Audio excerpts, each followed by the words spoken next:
Barracks with the CDS. This gentleman, officer and general, does not cease to amaze me. Because he did not only accept to come here, but he did so in writing. He acknowledged, and he did so in writing. He's a great team player. In all my years in service, I've never seen a team player like General Musa. Thank you very much. Thank you for all you do. And I'll tell you a story about the former US President, George Bush. He had gone to campaign in Florida for a second term, and a 10-year-old girl walked up to him and said, when I grow up, I want to be a president just like you. But she said, at this moment, tell me what a 10-year-old can do to help your administration. And President Bush said, anytime you see an American in uniform, say thank you to him. Because every day they lay down their lives for us. General Musa, please say thank you to our troops for laying down their lives for us. But as much as I like General Musa, he underrated me. You know, I have spent 35 years in this job. But for political appointment, I should be on my way out by April. And all I've learned is covertness, how to do things covertly. So, General Musa, you made a mistake with me. When we invited you for this program to be the chairman, you now decided to go and apply for Canadian visa. So we covertly made sure we denied you.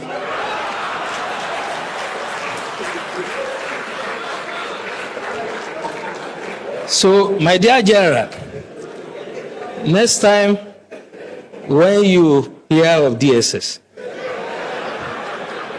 and under a leadership like mine, who has swag in doing the job, don't underrate us. So when you live here, you can see me, you get your Canadians.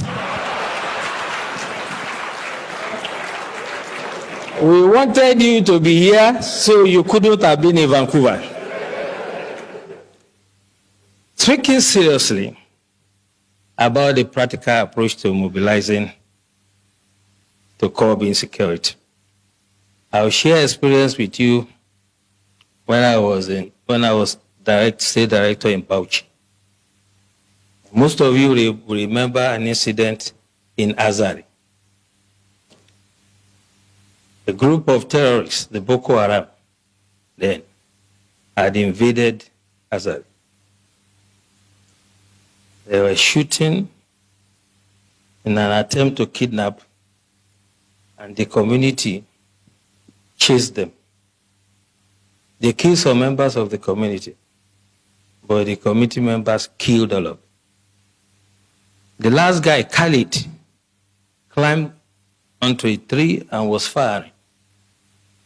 The community stood, they were resilient, and they killed Khalid.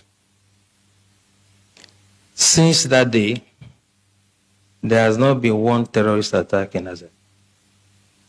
As a matter of fact, the former head of state, General Ibrahim Badamasi Babangida, said, and I quote, if we want to stop or curb this terrorism, we shall emulate the Azari example.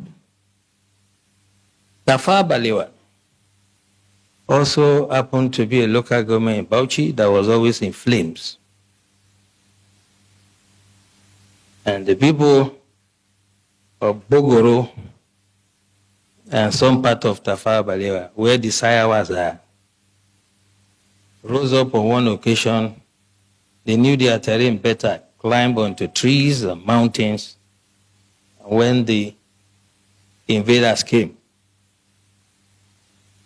they did not only repel them, they seized their weapons. And since then, you can attest to it that you hardly hear about Tafawa Balewa again. What I'm trying to say, the practical approach to mobilizing people is that you have to get everyone involved. You do not expect the Nigerian Army, police, DSS, to protect every Nigerian or every community. It is not going to work. In the US, if you visit someone in the house, you will be shocked that when the guy hears a police siren, he will just pull his drawer, bring out his gun and keep it. So one of my hosts did that, and I asked him, why are you putting gun here? He said, well, if they are chasing someone and he enters my house, I'll shoot him first. And that is the layer we have to start thinking about. How can you create first line of defense? The military, police, and other security agencies are to deal with the bigger ones, the organized ones. But it is impossible for us to deploy it to every community in the country. It is unimaginable that any security agencies that has the resources to do it. So as we live here, we all belong to one community or the other. What we have to start experimenting is how we can make the community to prepare first if the first line of defense for us. General Wahab said it clearly. And for me, there are 3 takeaways from his lecture.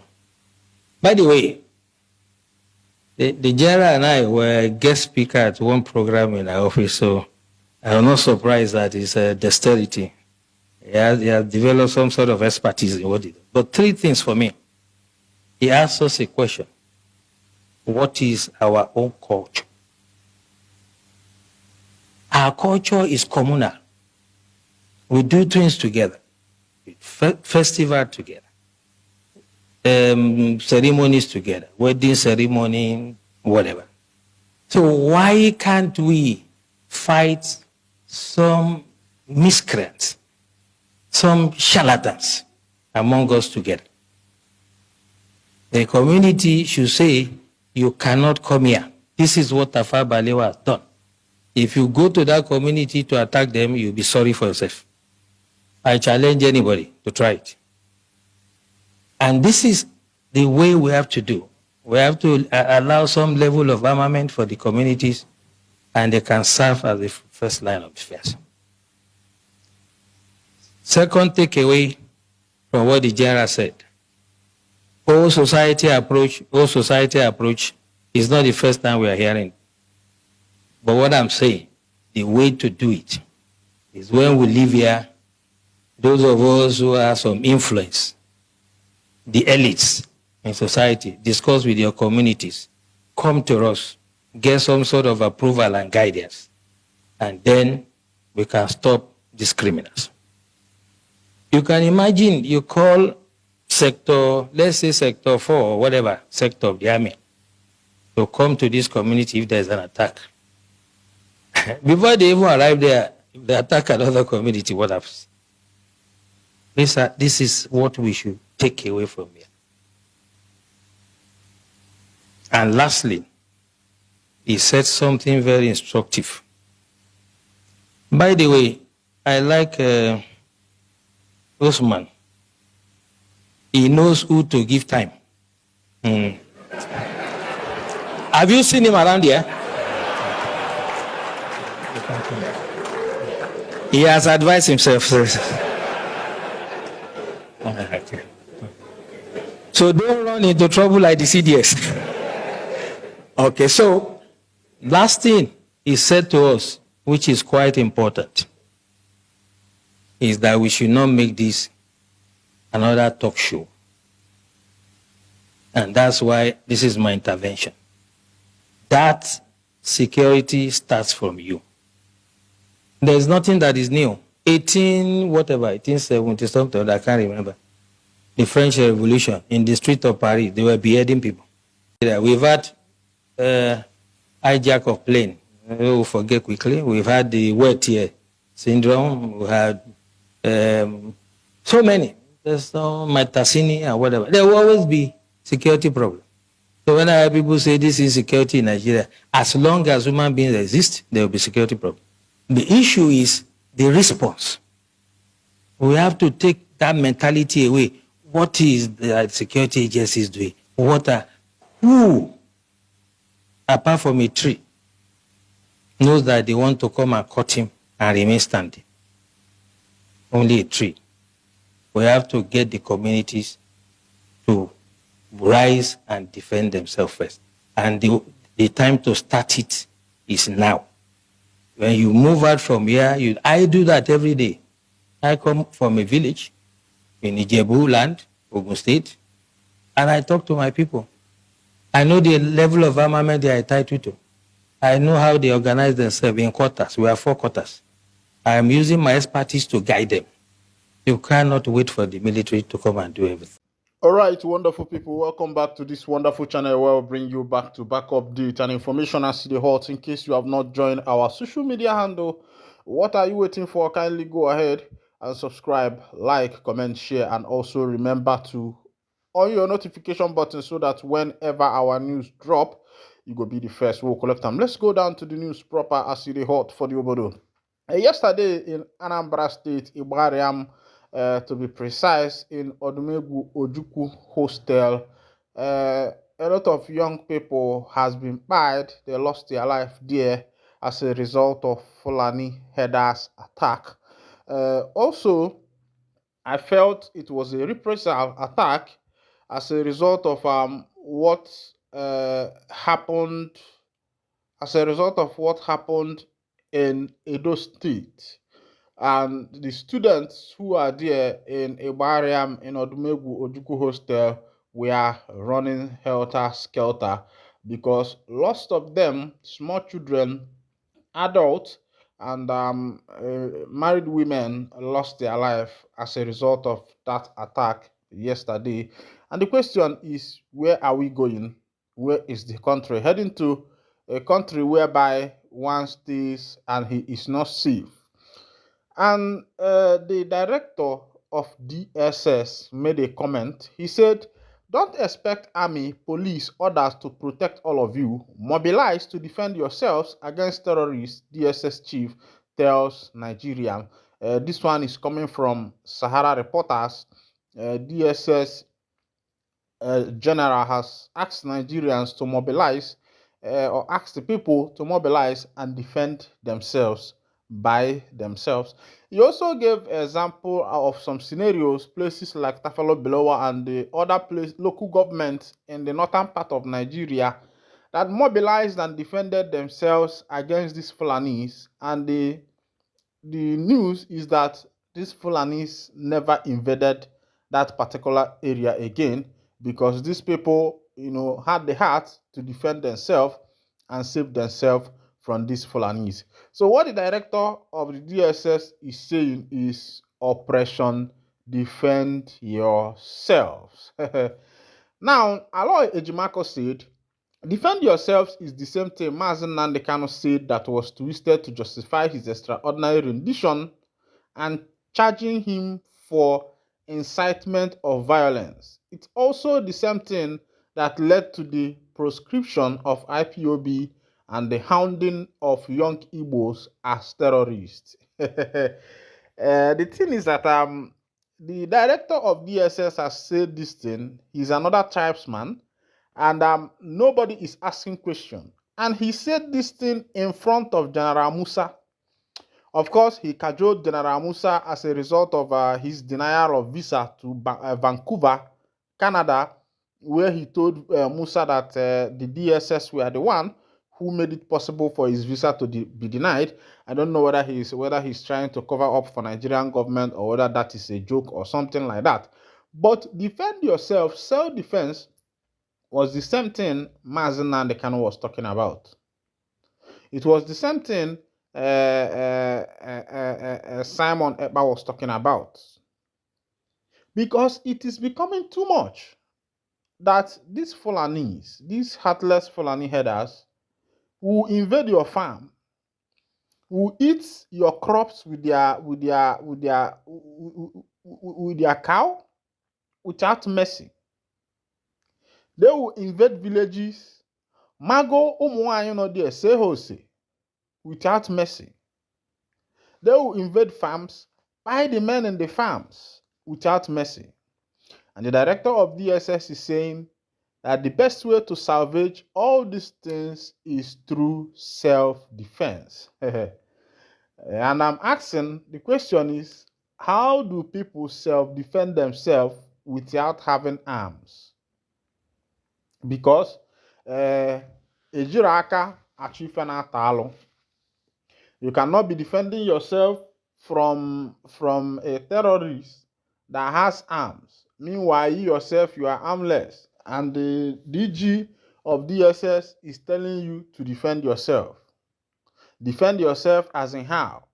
Is it with the pump action that you use to defend yourself? Is it with the pump action that you use to defend yourself? If the DSS, the police, and every other person has supported the people to defend themselves, if they have supported the people to defend themselves, I think it should be also that the people should also be given power to also purchase arms. Yes, they should also be given the power to purchase the arms, because you cannot defend yourself without having something in your hand. The people need something to be able to defend themselves. And I think as the DSS has said this, they are indirectly authorizing the people to have their own arms. In the northern part there, people have arms, and most of times they are not being disturbed. For you to tell the people to defend themselves, I think you should also equip the people with what they will use to defend themselves. Yes, in a lot of communities in Alibo, the government have allowed what he called Operation Udogachi and the rest of them. Some of them are not even equipped. Some just have pump action, others have machete and the rest of them. And are you going to use machete to approach someone that is coming against you with AK-47? There is something that happened in Iharomofo the other time where the youths were complaining. They say that what they have is their only pump action, and these people have chains. And the question is, who are sponsoring these people? Who is sponsoring these people? All right, going back to River State. One of Fubara's aide has opened up that he was paid 5 billion to impeach Fubara. 5 billion naira. You can see the kind of money these people are wasting in order just to impeach somebody, or in order to take control of state economy. Because the fight that is going on in River State is the fight of economy. They want to take control of the economy. They want to be in charge of the economy. Wike also was the one who said that he is not involved in fatherism, in godfatherism. But as it is now, what is happening in River State is something else, where godfatherism is the order of the day. All right, in Otukpo, they say protests erupt in Otukpo over incessant killings and kidnapping. The people of Otukpo has risen to protest as a result of incessant killing and kidnapping. After protests, what next? Only sit at home, work, protest never works. In Animal Kingdom, talk of Zuuu, somebody's writing this thing. All right, I don't want to read the whole thing. Of course, in this channel we do not support violence. We do not support insult and the rest of them. But as it is in Otukpo today, the people of Otukpo have started protests. And what the DG of DSS is saying that the best solution to solve all these things is that the people start the act of self-defense in order to be able to defend themselves in what is happening. As it is, there has been a rise in chasing away Fulanis in a lot of communities since these people have decided, not to live peacefully with the people who reside in the community. They have decided to continue the act of their father, Usman Danfodio, to continue with violence and taking over communities by violence. But of course, they should realize that is why there was introduction of what is called nomad education. Nomad education is to educate the nomads to let them know how to live, how to associate with their fellow human beings and the rest of them, because some of these people are nomad, they are illiterate, they don't know anything, all they know is fight and take over. And they have been believing in the history of the past, what happened in the 1900s. They are still bringing it in the 21st century, which ought not to be so. I think also education should be part of, uh, uh, uh, uh, what should be done in order to salvage the situation. Thank you for listening. God bless you.